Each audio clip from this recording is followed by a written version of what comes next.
السلام عليكم ورحمة الله وبركاته، أينما كنتم في كل مكان مع قناة مالك محمد. طيب يا جماعة، الأحداث اللي حصلت امبارح وإلى وهي إيه؟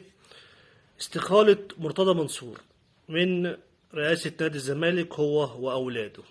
طيب أنت يا عم الحاج، أنت مستقيل ولا معزول؟ ما حدش مش اتوه دماغنا بالله عليكم.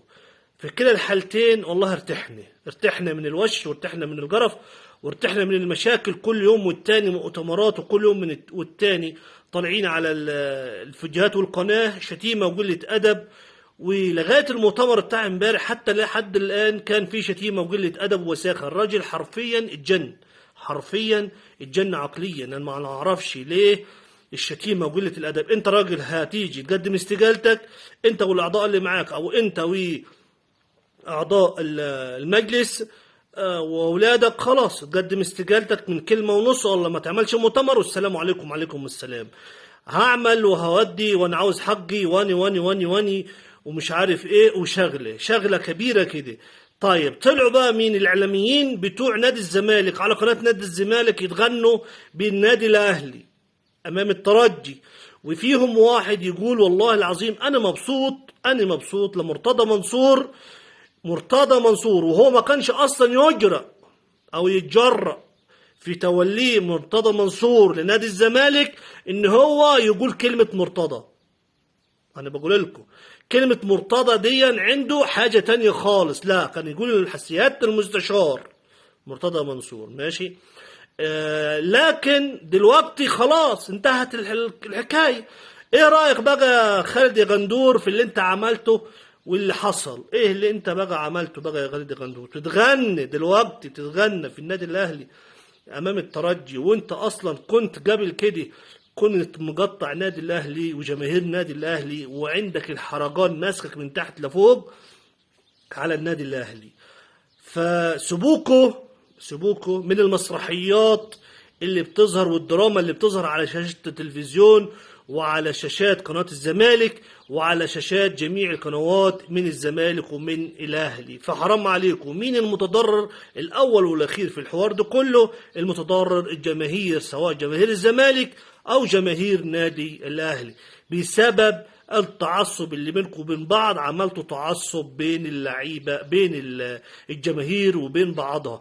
انت كلعيبة كان طلع الكابتن احمد مرتضى منصور اتكلم وقال انا في لعيبة في النادي الاهلي بقعد معاهم وبعمل جلسات معاهم وبحبهم واصحابي وحبايبي وكل حاجة ليا في الدنيا دي. لكن دلوقتي الجماهير هي المتضررة الاول والاخير، سواء كان جماهير نادي الزمالك او جماهير نادي الاهلي. خلينا يا جماعة نتحد، خلينا مع بعض، خلينا بإيد واحدة احنا الكل، علشان خاطر نعيش ونستمتع بالرياضة ونستمتع بكرة القدم ونستمتع بالجمهور اللي هيرجع الاستاد ان شاء الله، يملى الاستاد تاني، واللافتات الحلوة نشوفها تاني، والسلام والمحبة في أرضية الملعب نشوفها تاني. دون الكلام اللي انا عاوز اقوله النهارده. والحمد لله ان احنا ارتحنا من المشاكل والجرف بس. وانا بقول لكم خلال الفيديو دون احنا مش هنرتاح من المشاكل والجرف، هتفضل المشاكل بعد كده على طول.